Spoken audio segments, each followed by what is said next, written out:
Nuestras luchas son nacionales, pero en forma, aunque sean nacionales, de fondo, nuestra lucha es internacional, porque está conectado todo el mundo y no nos podemos separar de él. Y si triunfa una lucha de algún pueblo en algún país, nos da posibilidades a que se alimenten las ideas en nuestro país, las esperanzas para poder triunfar también en nuestro país. Pero cuando los pueblos son derrotados, cuando la derecha y los que tienen el poder económico avanzan en el mundo, también nos van cercando y van haciendo que las posibilidades de transformación en los países en lucha se vayan arrinconando, los vayan asfixiando. Y el mejor ejemplo es lo que nos quiere hacer ahora el imperialismo de Donald Trump, ¿no? Pero por eso la forma de alimentar ese internacionalismo, no quedarnos viendo solamente el árbol, sino ver el bosque, ver todo el sistema, o sea, y conocer cómo funciona para saber cómo avanzar, cuándo avanzar, hacia dónde avanzar. Necesitamos tener una visión más global. Y en ese sentido, hemos escogido para alimentar esa visión internacionalista que la CONUR ha tenido, a pesar de que somos gente muy sencilla, a pesar de que tenemos una demanda muy específica. Si ha habido una organización que se ha movilizado cuando los movimientos sociales en América Latina han avanzado, hemos sido nosotros.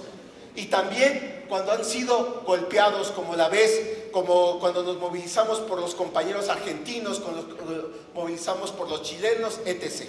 Entonces, en esta ocasión, queremos alimentar esa visión internacional, viendo el tema de Palestina, ¿no? Viendo el genocidio que hay en Palestina, que sigue habiendo en Palestina, y de qué va el acuerdo de paz en Palestina, donde, por cierto, están metidos los gringos, el imperialismo gringo. Entonces, con ese objetivo, hemos invitado a un ponente que ya ha estado con nosotros en otras ocasiones, excelentísimo camarada, que es el compañero Gilberto Conde, que es doctor, investigador y académico del Colegio de México, para el cual un fuerte aplauso, compañeros. Muchas gracias a todas y a todos, a la CONUR, que es una organización que realmente ha puesto un ejemplo aquí en México de lucha, tesón. Ya son muchos años, ¿no? Pero bueno, yo creo que el borrón y cuenta nueva va.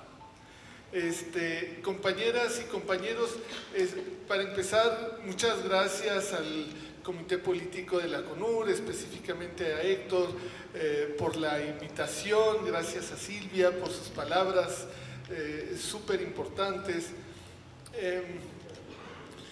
Aquí yo creo que, bueno, todos saben que hay una guerra horrible en Gaza.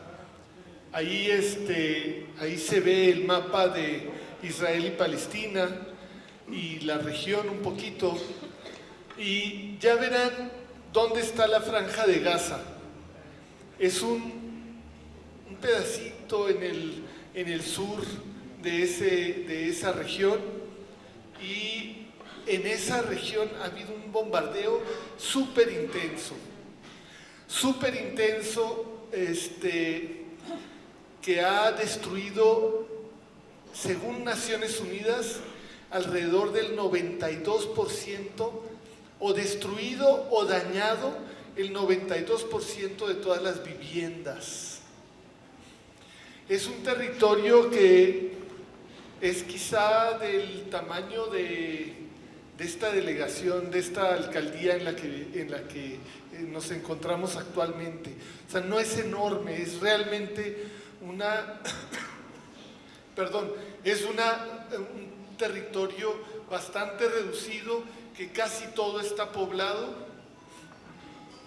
y en las ciudades está la gente bastante hacinada, y esto ha sido bombardeado constantemente,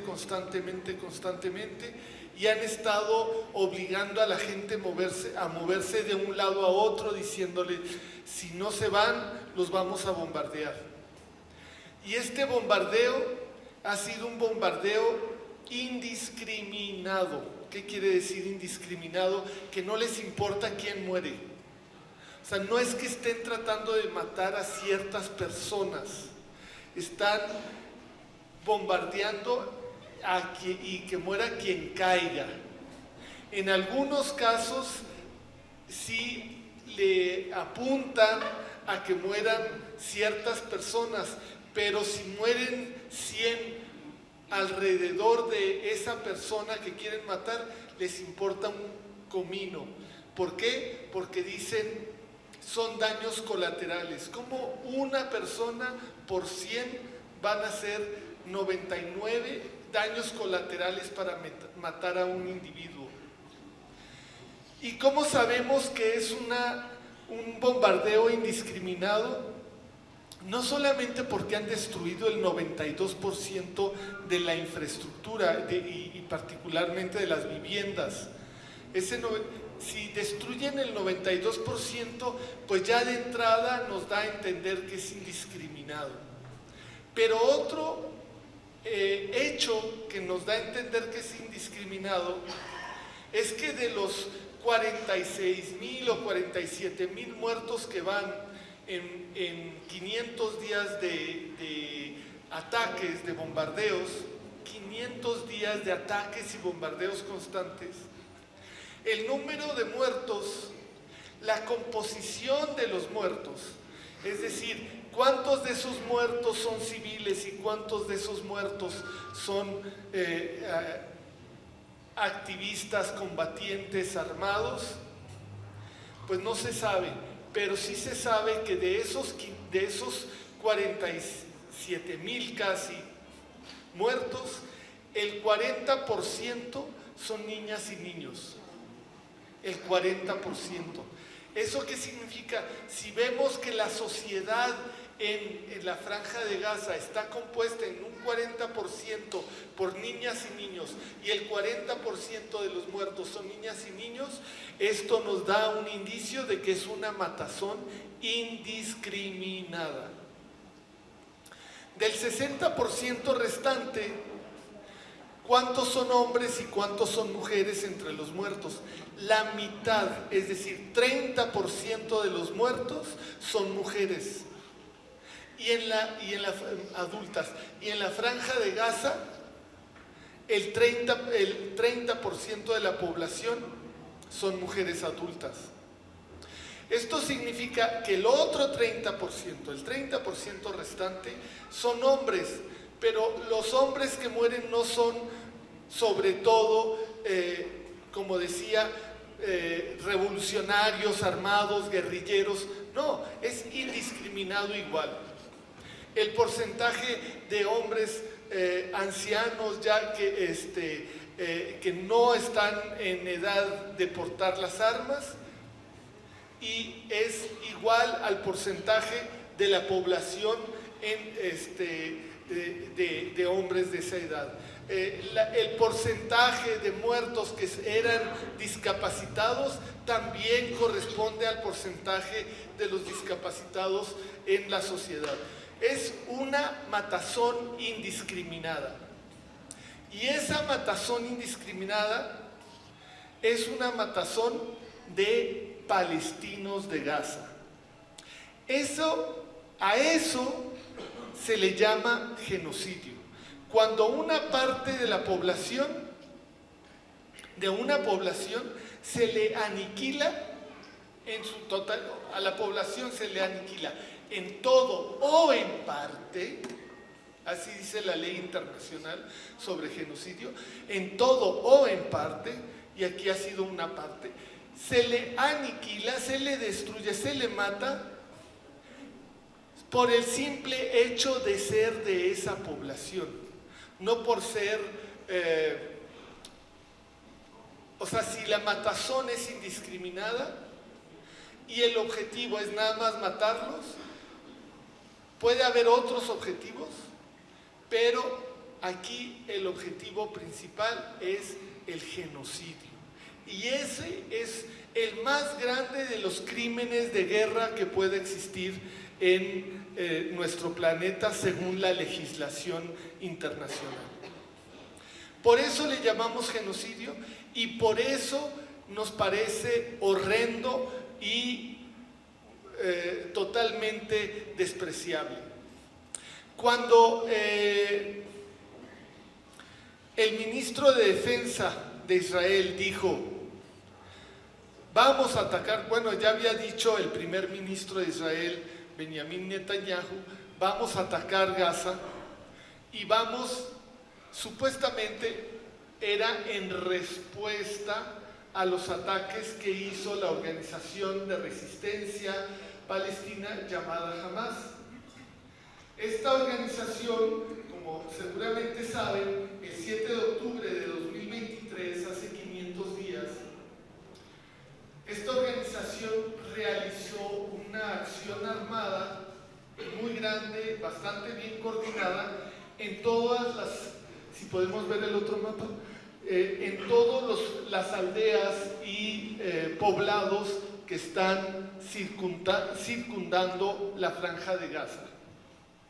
Es decir, en la parte amarilla, alrededor de la Franja de Gaza, hicieron un ataque, combatieron sobre todo a los militares que estaban en esa zona, pero también a civiles, se llevaron rehenes de esa zona a la Franja de Gaza, se llevaron rehenes a 250 personas aproximadamente, y el primer ministro de Israel, la parte amarilla, dijo: vamos a entrar y vamos a atacar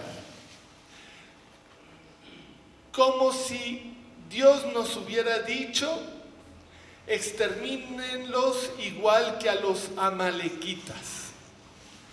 Es decir, no dejen vivos ni hombres, ni mujeres, ni asnos, ni nada, ningún animal, no dejen vivo nada.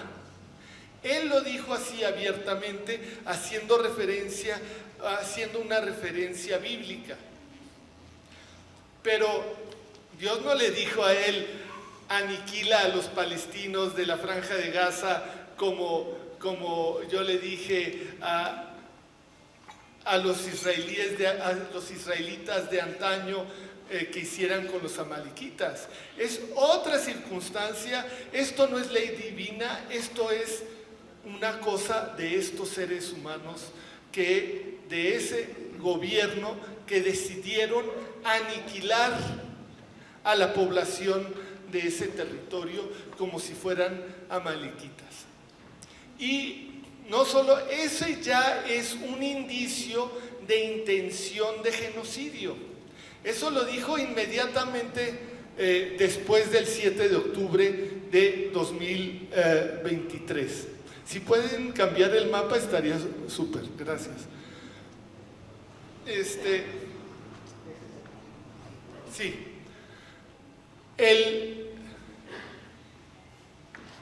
Bueno, perdón, está en inglés, pero bueno. Ese es el territorio de Gaza.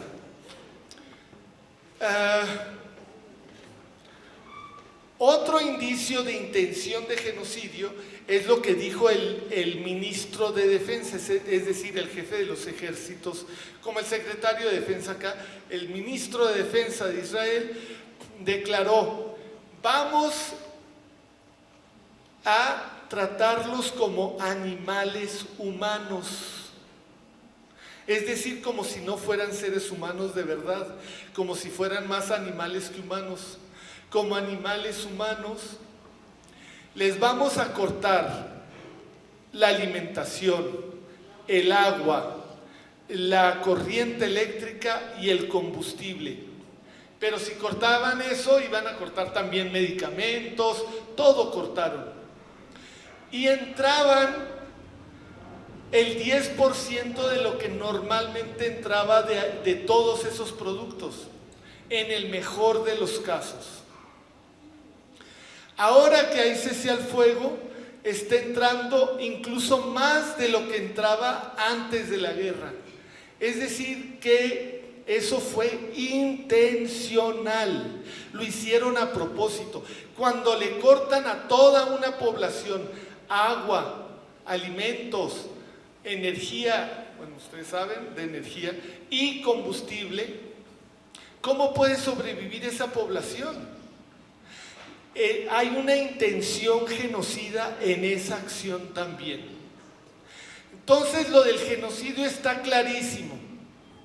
Hay varios países que han demandado ya a Israel por genocidio en esta guerra, empezando por Sudáfrica, y otros países que se han sumado a la demanda de Sudáfrica, llevándola a la Corte Internacional de Justicia. Pero eso va a tardar un montón porque los jueces, pues ya saben ustedes, se tardan generalmente en cualquiera de estas cosas.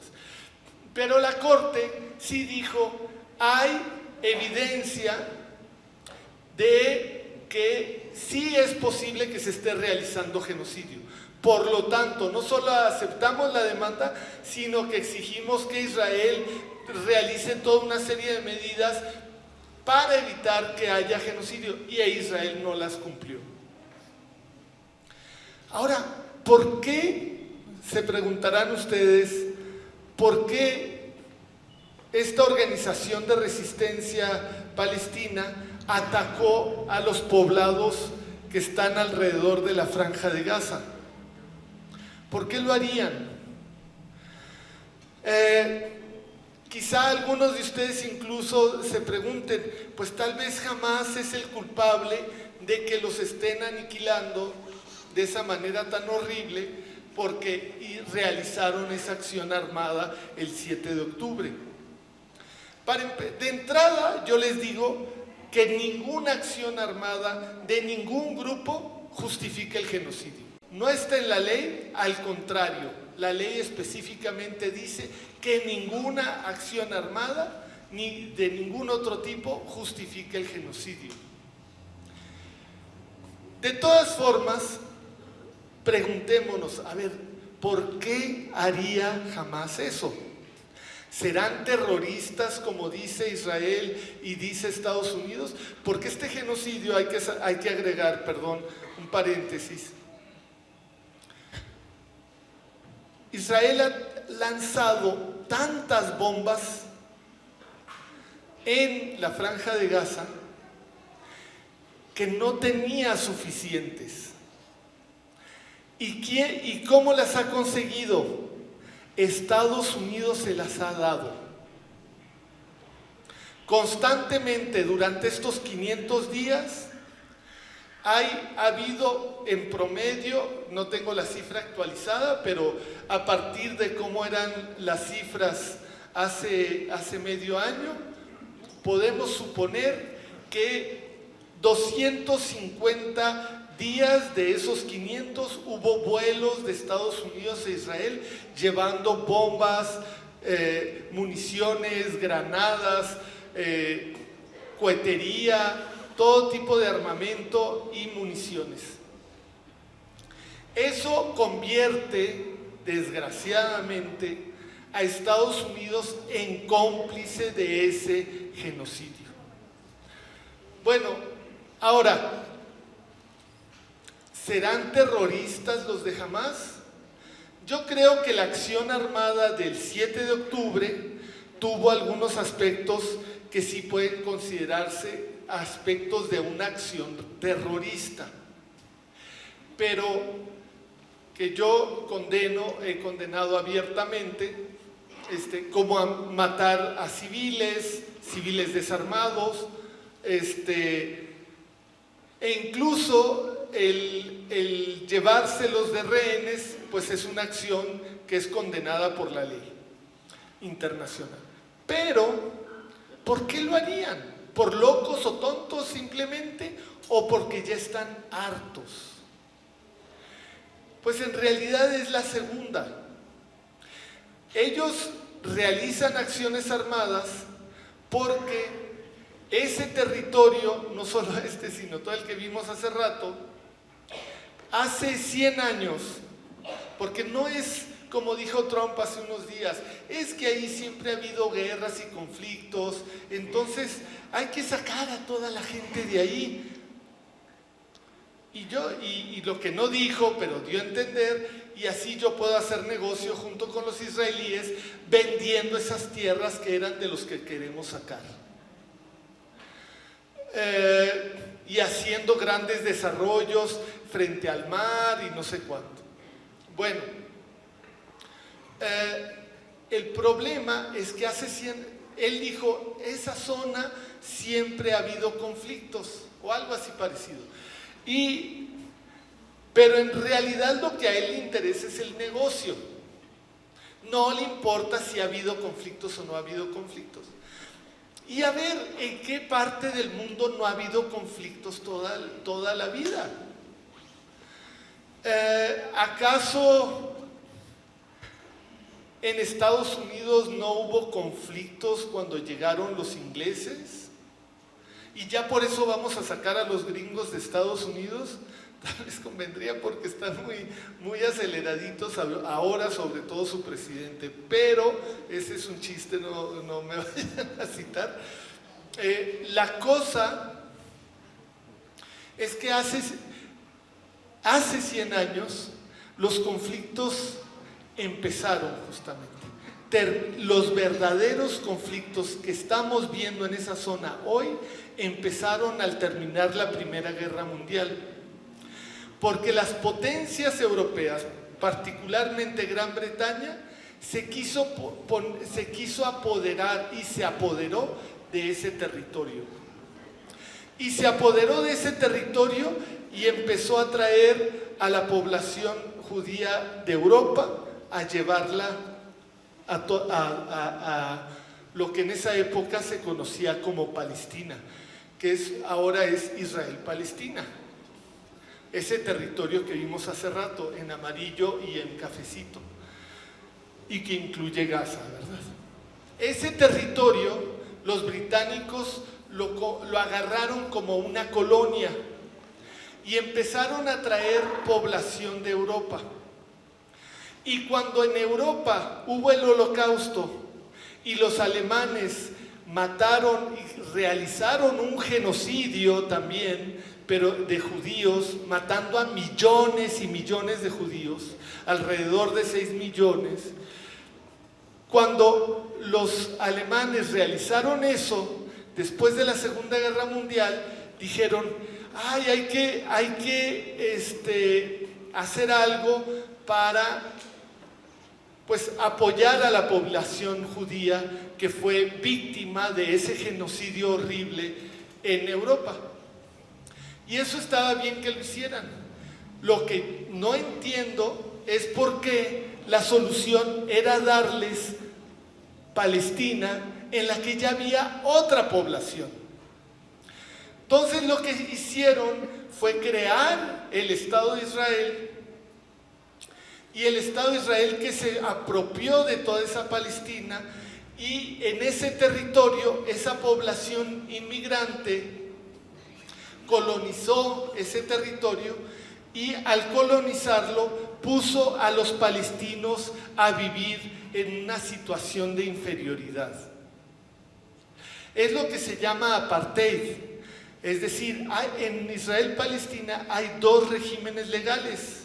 Hay un solo gobierno que realmente gobierna todo el territorio, y hay un solo ejército que realmente domina todo el territorio, que es el ejército y el gobierno de Israel.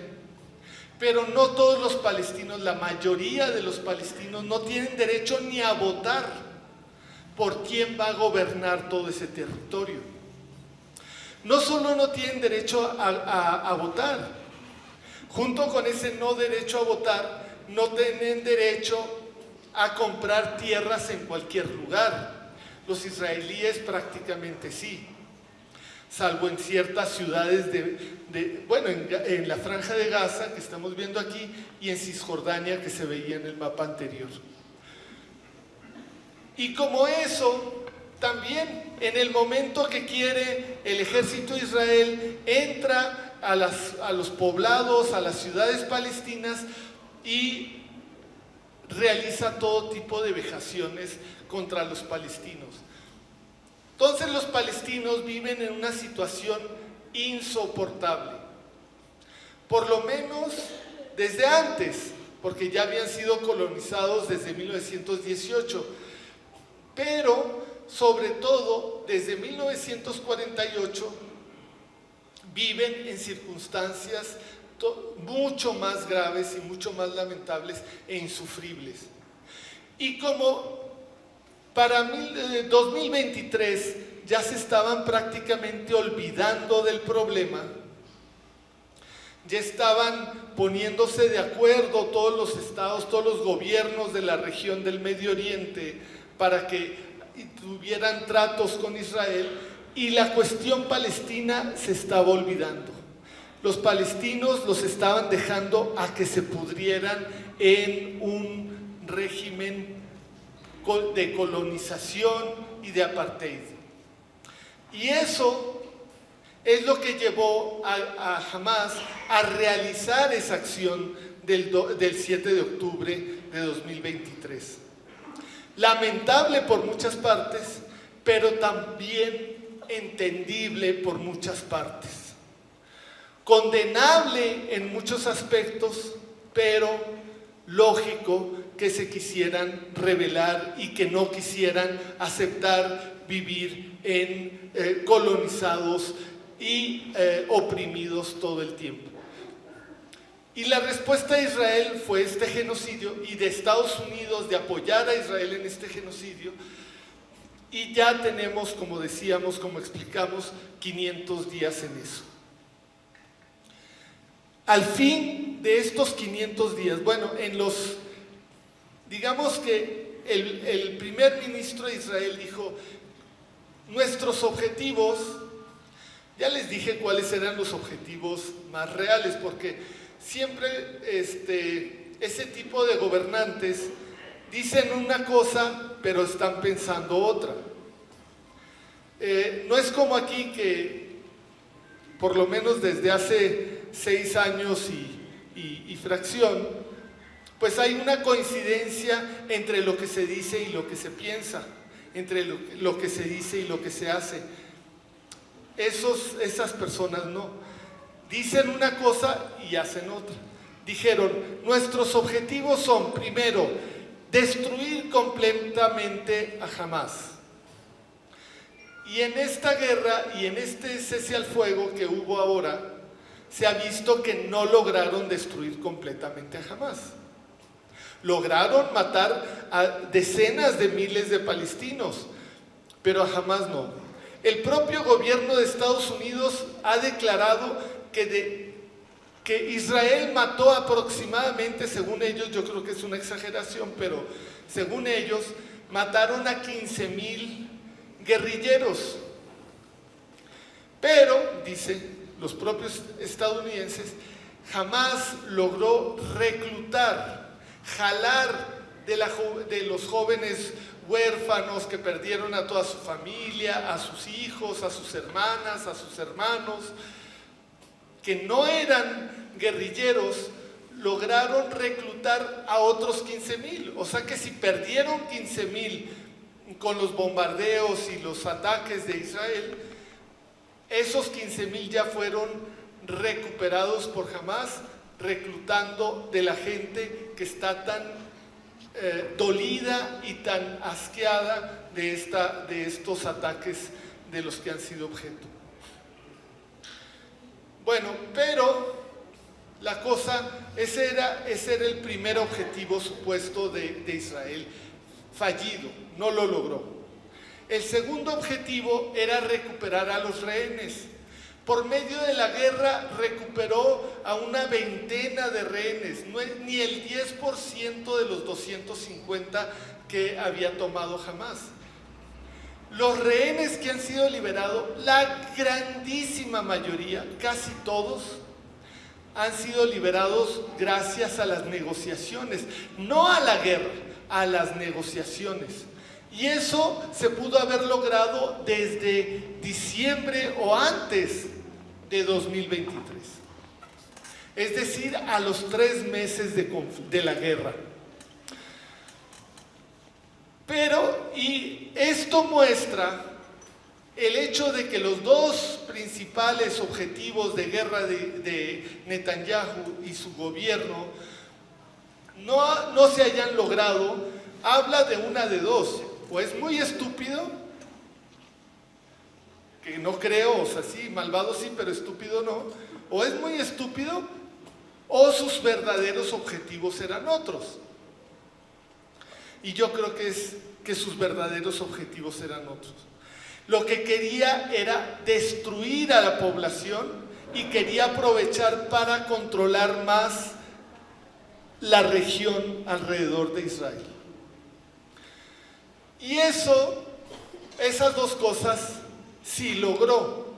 Destruyó más, destruyó otro objetivo que aparece como evidente, pero que no lo han dicho, más o menos, pero no lo han dicho realmente así como un objetivo oficial de guerra, era eliminar a toda la población, sacar a toda la población palestina de Gaza y quedarse ellos con Gaza. Lo que ahora quiere Trump, que dijo varias veces en días pasados que había que sacar a los palestinos de Gaza, porque era un excelente lugar para sus campos de golf, y claro que eso no puso mucho el acento en eso, pero sí dijo pues algunas mentiras. Y ese es otro crimen de guerra, por cierto. Sacar a una población entera para robarse el territorio es un gravísimo crimen de guerra. Y el genocidio tenía eso por objetivo. No tanto exterminar a Hamás, porque sabían que no podían, y tampoco recuperar a su propia gente que estaba ahí. No solo eso, no solo no recuperaron por vía de la guerra a su gente, ellos mismos mataron a sus propios conciudadanos al bombardear ese territorio.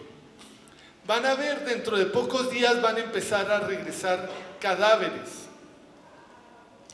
Y esos cadáveres es prácticamente seguro, tanto los que han recuperado el gobierno de Israel de ciudadanos israelíes que estaban secuestrados en Gaza, que han recuperado como cadáveres, yo estoy seguro que casi todos, si no es que todos, casi todos fueron muertos por los propios bombardeos israelíes. Y esas personas han sufrido durante 500 días innecesariamente, porque el acuerdo de cese al fuego al que llegaron hace unas semanas se pudo haber logrado. O sea, el acuerdo se alcanzó alrededor del 15 de enero, o sea, hace 2 semanas. Se podría haber alcanzado hace un año. O sea, es un año de crueldad innecesaria. Crueldad sobre todo para los palestinos, pero también para sus ciudadanos que están secuestrados en ese territorio, y también para los familiares de esos conciudadanos suyos que están desesperados porque se liberara a sus familiares. Entonces es una cosa bastante horrenda y bastante cínica. Ahora, ¿en qué consiste este cese al fuego? Este cese al fuego es un cese al fuego en 3 partes. Lo concibió el equipo de Biden, supuestamente, en negociación con los israelíes. Se lo propusieron a Hamás en mayo del año pasado, o sea, hace muchos meses, ¿verdad? Hamás lo aceptó, pero luego Netanyahu dijo: no, pero es que también necesitamos esto, y necesitamos lo otro, y necesitamos aquello. Total, que nunca se logró ese cese al fuego desde mayo que se propuso, pero no por los de Hamás, sino por Netanyahu. y el gobierno israelí. Y en este tiempo, pues, ¿cuánta gente no ha muerto? ¿Y cuánta destrucción no ha habido? Claro, ellos lograron otros objetivos. Invadieron Líbano, destruyeron una organización guerrillera, no totalmente, no tanto como Hamás, pero sí afectaron a otra organización guerrillera que está en Líbano, sobre todo para defenderse de las invasiones israelíes, porque ha habido muchas a lo largo de las décadas, y ahora Israel está ocupando Líbano otra vez. Y eso lo lograron de mayo para acá. El otro objetivo, que quizá esté relacionado con eso, fue el cambio de gobierno en Siria. Salió huyendo el presidente de Siria, que bueno, ese es otro tema, es un dictador también, o fue un dictador, salió, e Israel también invadió parte del territorio de Siria. Pero ¿eso qué tiene que ver con la guerra en Gaza? O sea, ¿por qué tienen que seguir matando gente, sobre todo palestinos, pero incluso israelíes, con tal de obtener esos otros objetivos? O sea, es una cosa de una crueldad bastante impresionante. Ahora, les decía, el acuerdo actual es un acuerdo en 3 etapas. Ahorita estamos en la primera etapa. En esta primera etapa se iban a liberar a 33 rehenes israelíes y a cambio Israel iba a liberar una cifra que no se ve, no queda claro exactamente si son entre 1,000 y 2,000 palestinos que Israel tiene presos, porque evidentemente Israel tiene muchos más presos palestinos que los israelíes que tiene Hamás, muchísimos más. De hecho, pueden hacerlo cuando sea, pero tienen alrededor de 10,000 presos políticos palestinos en las cárceles israelíes. En la segunda, bueno, en esta primera etapa iba a haber ese cambio de rehenes entre las dos partes, se iban a silenciar las armas, se retira Israel a la orilla de la Franja de Gaza, toda la orilla, digamos que siguen invadiendo la Franja de Gaza, pero en un espacio, digamos, de 400 a 700 metros de la frontera hacia adentro de la Franja de Gaza. Y pues esos eran los acuerdos. En una segunda, bueno, a mediados de avanzado 2 semanas de la puesta en marcha del acuerdo, a partir del 19 de enero, a los 16 días se supone que empiezan las negociaciones para la segunda etapa. En esa segunda etapa, Hamás se compromete a liberar a otros 33 rehenes israelíes, que son sobre todo militares, soldados israelíes. Y ahí Israel tendría que liberar a otros 2,000 palestinos aproximadamente. La cosa es tan terrible que este señor Netanyahu, el primer ministro de Israel, empezó a declarar, incluso antes de que se firmara ya oficialmente el acuerdo, de que no les interesaba respetar o entrar a la segunda etapa. O sea, la idea de él y de los partidos que lo apoyan es que una vez que se libere a las mujeres, a los menores de edad y a los ancianos y a los enfermos en esta primera fase de 33 días, digo de 42 días, a los primeros 33 rehenes, cuando ya solo queden rehenes, soldados y cadáveres, ya no seguir con el cese al fuego, es decir, volver a atacar a Gaza, a seguir, continuar con la guerra genocida.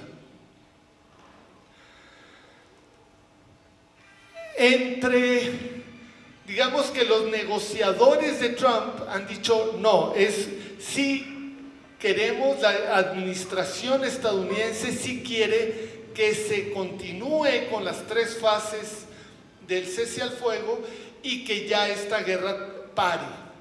Pero cuando le han preguntado a Trump, él ha dicho, no es mi guerra, no es mi asunto, si quieren reanudar la guerra es cosa de ellos. Entonces es un acuerdo frágil que está en la balanza, no se sabe qué va a pasar. Para los familiares de los rehenes, de esos 33 soldados que supuestamente se liberarían en la segunda fase, pues esto es una grandísima tragedia si eso ocurre. Ellos mismos están en Israel, están protestando y están exigiendo que se continúe y se cumplan con las 3 fases del acuerdo.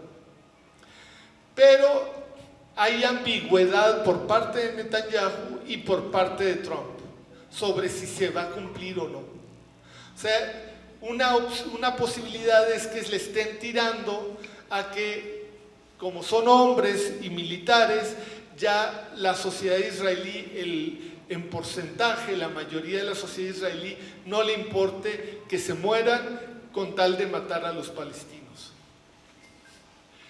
Lo cual, como repito, es criminal por muchos lados. Aquí, ¿cuál es la solución? ¿Qué es lo que se necesita? Lo que se necesita es no solamente terminar la fase 1 y la fase 2, pero también la fase 3. ¿Y en qué consiste la fase 3? En un acuerdo de paz. O sea, ¿qué es lo que necesita esa región para vivir en paz? Me pregunto yo. Lo que se necesita es muy claro. Lo que se necesita es que los palestinos puedan autodeterminarse. Si ellos quieren un país propio, que tengan su propio país. Si Israel quiere un país propio, pues ya lo tiene. Que no desaparezca ese país, que continúe, pero que los palestinos puedan tener su propio país. Y si eso se logra, podrán vivir en paz unos con otros. Pero si lo que se quiere es tener una guerra constante, sin fin, pues claro, la solución para los que piensen así es muy obvia: no permitir que se resuelva el problema de los palestinos, no permitir que los palestinos tengan su propio país. Y esa es la gran dificultad y la gran sencillez de este problema. Reside ahí. Ahora, yo antes de terminar, porque yo sé que ustedes son muy pacientes y me pueden aguantar otra media hora aquí hablando, pero aquí hay un tema que creo que nos afecta. Hay muchos temas que nos afectan. ¿Por qué nos afecta esto? Para empezar, no es aceptable que como seres humanos veamos algo así y no nos conmovamos, por lo menos. Debe haber por lo menos conmiseración por las víctimas. No podemos aceptarlo como seres humanos. Y bueno, desgraciadamente es poco lo que podemos influir, pero lo poco que podamos influir, hay que influir para que esta violencia y esta degradación humana y esta destrucción de humanidad y de condiciones de vida para toda una población pare. Si no, por lo menos nos conmiseramos, si no, por lo menos decimos algo, aunque sea en privado o preferentemente de manera colectiva, si no decimos algo, nos estaríamos convirtiendo en cómplices de crímenes espantosos. Ese es número uno. Pero número dos, hay muchas lecciones de esto. Una de las lecciones son las intenciones imperialistas y colonizadoras. Israel tiene una intención colonizadora, imperialista sobre el conjunto de Palestina. Eso estamos viendo, bueno, sabemos que nunca ha desaparecido ese tipo de intenciones en el mundo y que Estados Unidos, aunque tenga pocas colonias y no esté buscando realmente más colonias, que sepamos, pero sí tiene intereses imperialistas y prácticas imperialistas. Esos intereses y esas prácticas imperialistas de Estados Unidos, todo parece indicar que se están recrudeciendo en estos días, desde el 20 de enero pasado. Estados Unidos eligió a un presidente que está diciendo abiertamente: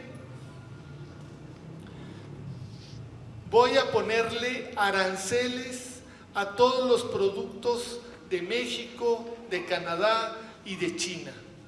Y solo está empezando. Va a seguir con esa idea de los aranceles porque a él no le importa perjudicar a países enteros. Y cuando digo países enteros, no estoy pensando en los ricos de México, de Canadá y de China. Estoy pensando en la gente común como nosotros.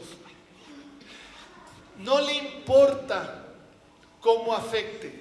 Es más, no le importa cómo afecte a su propia población, porque estas medidas como los aranceles van a afectar a su propia población. Pero no solo eso. Estados Unidos desde hace mucho tiempo ha recibido a millones de migrantes ilegales y también en cierta proporción legales. Necesitan mano de obra, también necesitan expulsar a gente del mundo del trabajo. Hay mucha gente estadounidenses que viven en las calles, que no tienen casa, que no tienen suficiente para tener pues satisfacer las necesidades básicas de la vida. Pero recibían migrantes. Ahora están cerrando la puerta a la migración y quieren expulsar migrantes pero como dice Trump que como nunca lo han hecho. Algunos queríamos creer que esto era un bluff, que era un engaño, que nada más lo decía pero no lo iba a hacer. Todo parece indicar que sí lo va a hacer. Por lo menos el primero y el segundo año de su gobierno va a expulsar a mucha gente, también ocasionando muchos daños a esa población. Ahí se ve cómo se conforma una mentalidad colonialista también. Pero hay un tercer elemento que es muy peligroso. ¿Con qué argumento, empezaron el genocidio los israelíes en Gaza? Exacto. ¿Y qué es lo que declaró Trump hace unos días? De que los grupos de narcotráfico en México eran terroristas. Entonces el peligro es muy grande. Con un cuento así, ellos se pueden atrever a cualquier cosa, porque con la palabra terrorista, signifique lo que signifique, aunque los verdaderos terroristas sean ellos, como hemos visto aquí en la Franja de Gaza, que han exterminado a decenas de miles de personas y han matado de hambre a otras decenas de miles de personas que no están contabilizadas ahí, y han matado de enfermedades curables a decenas de miles de personas que tampoco están en las cifras que di anteriormente. Ellos son los verdaderos terroristas, pero con el cuento del terrorismo realizan todo este tipo de acciones. Entonces, oponernos al genocidio en Gaza es también oponernos a que nos quieran tratar de una manera similar en el futuro con cualquier cuento de ese tipo. Es todo por mi parte. Si tienen preguntas, comentarios, con mucho gusto los atenderé. ¿Qué está haciendo la comunidad internacional en resistencia o en defensa por los derechos humanos para detener o para darle una solución o avanzar en acuerdos a favor del pueblo palestino? Creo que ya a estas alturas, ¿verdad?, ya se merece que le den su lugar al pueblo palestino y sea verdaderamente ya reconocido como eso, como un pueblo independiente. Ya posteriormente esperemos que se lleve a juicio por crímenes de guerra tanto a Estados Unidos por colaborar con Israel para implementarlo de armamento para que esta guerra, ¿verdad?, se siga avanzando. Gracias, es todo. Si no, el grupo Hamás se equivocó, a lo mejor no esperaba la respuesta de Israel, a lo mejor esperaba el apoyo de Irán, que pues simplemente los dejaron solos. Y yo siento que fue una acción totalmente sin medir las consecuencias, y le facilitó y le puso en charola de plata pues lo que ahora estamos viendo, ¿no? Quiere Gaza, va a tener Gaza, ya dijo que los altos del Golán ya son de ellos, cuando es un territorio sirio, y se complicó para los palestinos. Pues no sé, yo a mis alumnos, yo sí les comento, ¿no? La ONU y muchas organizaciones internacionales que hay, pues simplemente no sirven para nada. La ONU, pues es simplemente un organismo. Muchas gracias. Se le ha propuesto a los palestinos que funden su estado, que se declare su estado, y no han querido. Ellos no han querido fundarse como estado. Porque para mí lo importante es que podamos dilucidar más que nunca lo que es el fascismo. Estamos viviendo épocas muy difíciles en ese sentido. Esto aunado a los asuntos de quién detenta los medios de comunicación y qué informaciones nos llegan. Digo, con respecto a que acaba de pasar, yo creo que lo que tenemos que estar conscientes es quién es nuestro vecino y qué hace nuestro vecino y qué dice nuestro vecino, y un poco diciendo nuestro oponente que los Estados Unidos no quieren territorio, ya dijo que quiere Groenlandia, ¿no?, y que le regresen el canal de Panamá, según porque es de él. Entonces, bueno, nosotros estamos viviendo una época difícil en cuanto al resurgimiento de alguna manera, y tenemos que encontrar las causas de por qué estamos viviendo el resurgimiento del fascismo. Paradójicamente, gobierno de Israel vivió el fascismo y lo está aplicando a otros pueblos. ¿Y qué papel juegan también, quisiera ver, las industrias armamentistas en esto? Porque ellos tienen mucho que ver con que no solamente la guerra en Palestina, sino lo que está pasando en el mundo. ¿Y quién se beneficia de este tipo de cosas, independientemente de los campos de golf? Es que tenemos un loco de presidente del país vecino diciendo y haciendo verdaderas estupideces en contra de la población mundial, y no solamente es de que nos maten con balas, si nos matan con el calentamiento global, si nos matan haciendo destrozos en los países a los que van a colonizar, por muchas maneras. Entonces también ver que el lenguaje que estamos utilizando debe ser el correcto, porque nos están manejando con este asunto del terrorismo, ¿sí? Entonces ahora todo el mundo es terrorista, ¿no? Y es el pretexto para poder intervenir. ¿Y cuál es la manera? Pues a través del armamento, de lo que tienen como potencia armamentista. Nosotras y nosotros que a veces pues no tenemos luz en casa por la lucha que estamos dando, 1 o 2 días, el terror, el miedo que significa eso, podemos ser solidarios y empatizar con quienes ni siquiera tienen casa, con quienes les han bombardeado a toda la familia, y no ahora, sino durante décadas.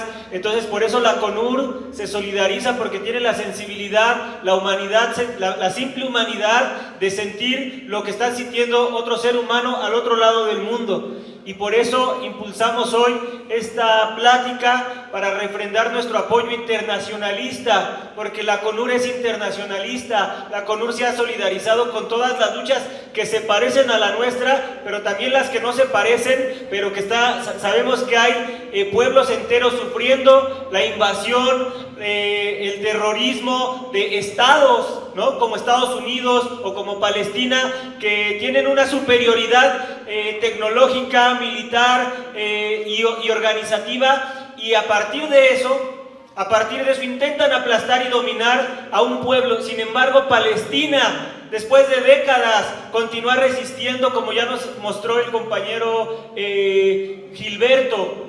Es impresionante la capacidad de resistencia que tiene un pueblo, compañeros, y de esos pueblos tenemos que aprender para nuestra lucha y los tenemos que apoyar. Ya hay varias ideas de cómo seguir la organización para no soltar, poner una bandera en nuestra casa de Palestina, una bandera que se parece también mucho a la nuestra, que tiene los mismos colores, una bandera de un país hermano. Entonces, compañeras y compañeros, felicidades por estar acá, por iniciar esta lucha en 2025 con esta plática y este mensaje que le mandamos a todas las organizaciones sociales de que luchamos por lo nuestro, luchamos por nuestras demandas, pero también nos solidarizamos con las luchas de otros pueblos, porque como decía el compañero Héctor, si aplastan y derrotan a Palestina, si aplastan y derrotan otros pueblos que están en resistencia, ¿qué van a hacer con nosotros que tenemos al lado a Estados Unidos? Por eso somos una misma lucha, los mismos pueblos en todo el mundo luchando contra el terror imperialista de países como Estados Unidos. Entonces, compañeros, un aplauso a ustedes, un aplauso a quienes están acá organizándose, y vamos a avanzar en esta lucha, compañeros. Hoy iniciamos esta batalla y nos organizamos también para la solidaridad. Muchas gracias.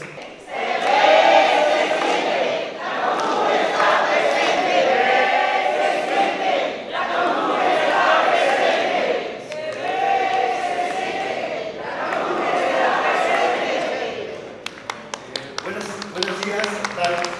Me llena de felicidad escuchar el ánimo del foro, porque si avanzamos en organización y en experiencia y ganamos protagonismo popular, podemos hacerle frente desde ahí al fascismo norteamericano y no sembrar esperanzas en las élites económicas y en las élites políticas del invierno neoliberal que estamos dejando atrás. Gracias.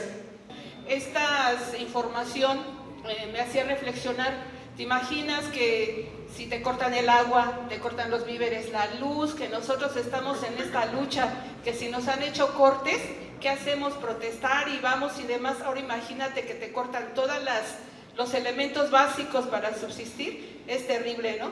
Entonces, en una actividad solidaria nosotros tenemos que ver de qué manera organizarnos para protestar. Y alguien decía por ahí, ¿no? Con firmas, con documentos, con manifestación en las calles, etcétera, ¿no? Y le agradezco muchísimo al maestro Gilberto por esta información tan valiosa que nos ha dado. Muchos de nosotros pues lees la noticia, ves el periódico, ves la noticia oficial y te pasa así de largo, ¿no? Dices, pues allá está en Gaza, en Palestina, quién sabe quién serán esos, ¿no? Pero sin embargo ahorita nos damos cuenta con esta aclaración que todos somos iguales, estamos en la misma situación y que así como a ellos les está sucediendo, nosotros tan cerca de nuestro vecino, con este loco, pues en cualquier ratito no nos vaya a suceder lo mismo. Entonces hay que protestar, hay que unirnos como siempre para seguir adelante. Gracias, maestro. Quiero preguntarle al doctor si no hay un arreglo entre esos dos países, ¿qué puede pasar? Porque sí ha dicho en las noticias que van a echar la bomba atómica. Sí ha visto en las noticias, bueno, yo las he visto. Entonces yo le pregunto al doctor, ¿puede pasar eso si no llegan a un acuerdo los dos países? ¿O qué pasa ahí? Porque finalmente nosotros acá en nuestro país no tenemos la necesidad de sufrir eso. ¿Sí?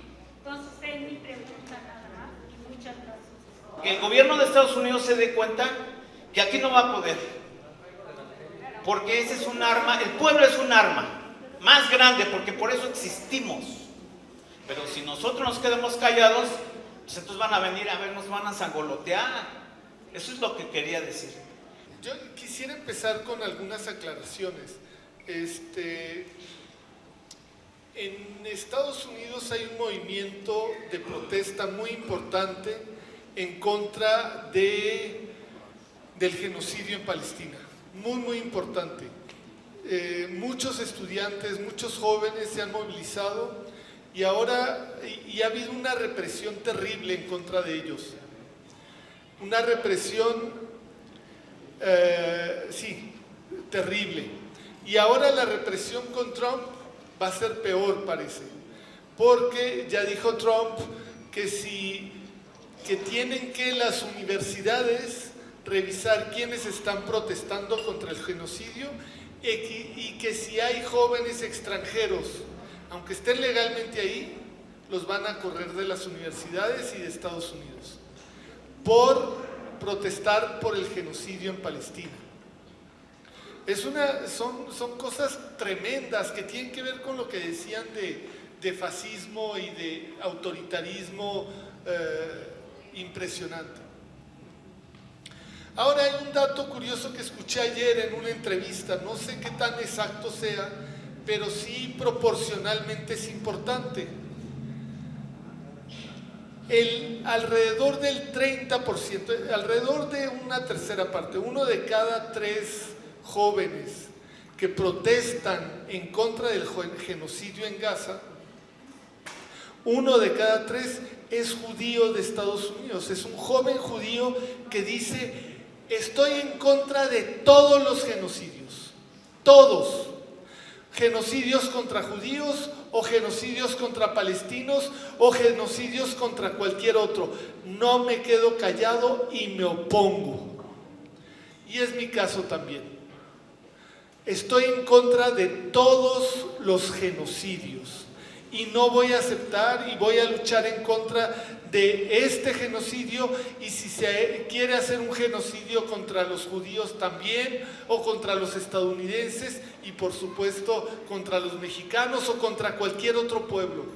Yo estoy en contra de los genocidios, eso no es tolerable. Otro punto, otra aclaración que me parece importante. Hace 2000 años, en esa región del mundo, estaba siendo colonizada también. ¿Por quién? Por los romanos. Los romanos llegaron ahí a colonizar y oprimían al pueblo. Al pueblo que en esa época en su gran mayoría era judío. Y eso era totalmente, en mi opinión, pues inaceptable. Ese conflicto ya no es así. Actualmente no es el mismo conflicto de hace 2000 años. Actualmente no están los romanos invadiendo Palestina y colonizando Palestina.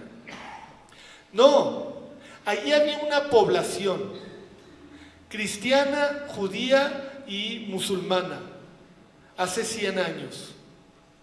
Una población cristiana, judía y musulmana.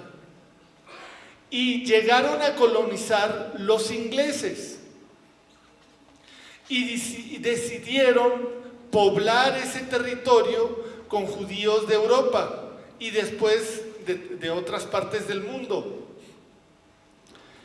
que podría ser algo legítimo o no, pero no puede hacerse a costas de la población que ya esté ahí, sea de la religión que sea, sean musulmanes, sean cristianos o sean judíos. No puede llegar, decidir una potencia imperialista, yo llego y traigo aquí a quien se me dé la gana y que hagan a un lado a los que están. Eso no es admisible, no es tolerable, no es una práctica humanamente ética ni correcta, ni que podamos aceptar como pueblos. Ah, pero es que ahí hace 2000 años o 4000 años Dios le regaló esos territorios a un pueblo, a una religión.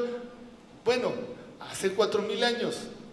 Después han ocurrido muchas cosas. Y había una población, y no por querer decidir que se vaya ahí otra población, se va a hacer menos a los que ahí estaban, independientemente de su fe. Esos son, digamos, mis puntos de partida. Bueno, ¿yo a qué me dedico? Yo hago geografía política e historia de esta región del mundo, del Medio Oriente. A eso me he dedicado profesionalmente desde que entré a la maestría en estudios de esa región en 1997, o sea, ya llovió, ¿verdad? Algunos de ustedes ni habían nacido, ¿verdad? Pero, bueno, ahora, ¿por qué lo digo?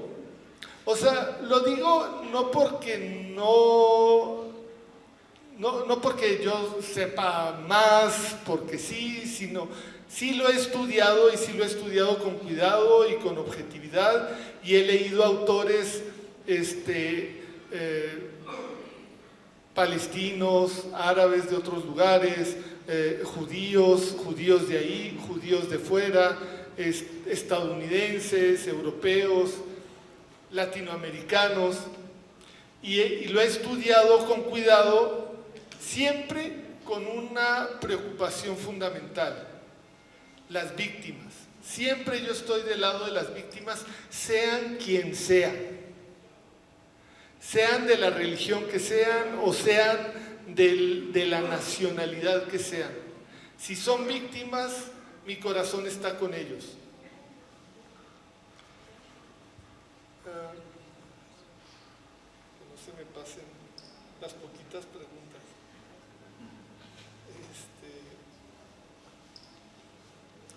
Bueno, una aclaración. Ahí se propuso en 1993, después de muchos años de opresión de la población palestina, digamos antes, vamos por partes, podría haber puesto los mapas, pero no lo consideré indispensable, pero cuando en 1947 Naciones Unidas decidió dividir ese territorio y crear 2 estados. Sí, gracias. En 1947, en noviembre del 47, la resolución 181 de Naciones Unidas decidió crear 2 estados. Un estado para los judíos, el Estado de Israel, y un estado para los palestinos. Al final solo se creó un estado.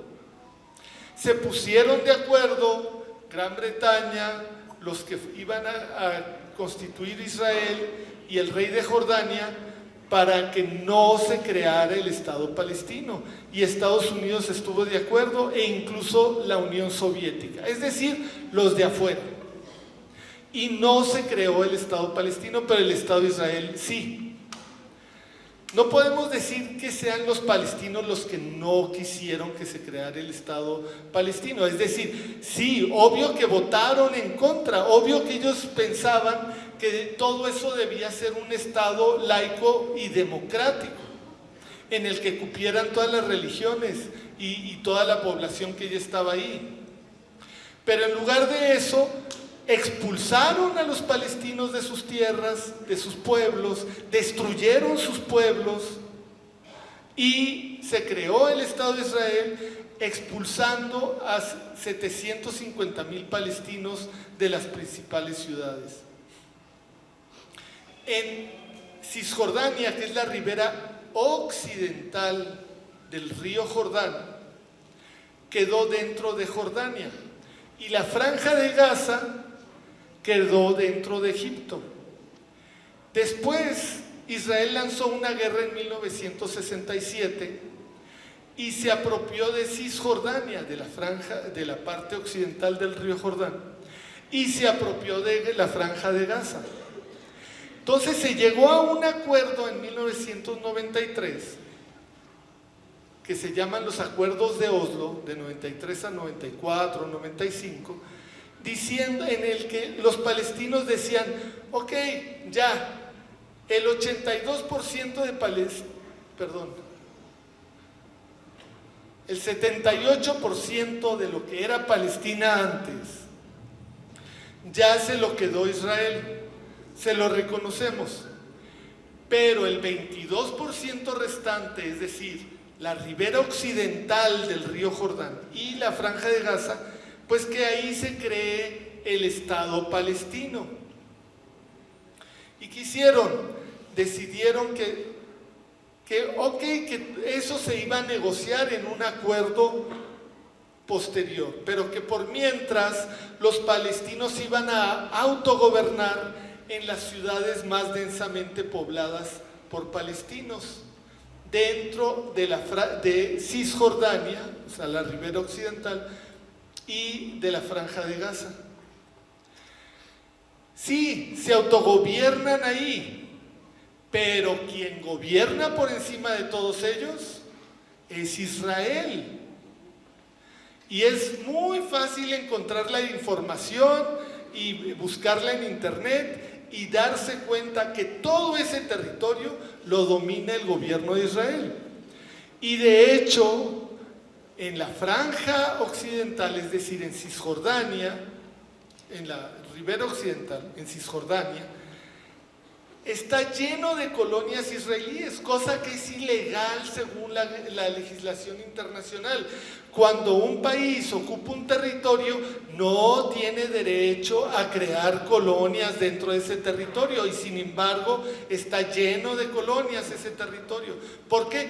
Porque es Israel con su ejército el que domina por encima de la Autoridad Nacional Palestina, que tiene control, autogobierno en las ciudades principales, pero incluso ahí, cuando se le da la gana al ejército israelí, entran. Y yo lo vi con mis propios ojos.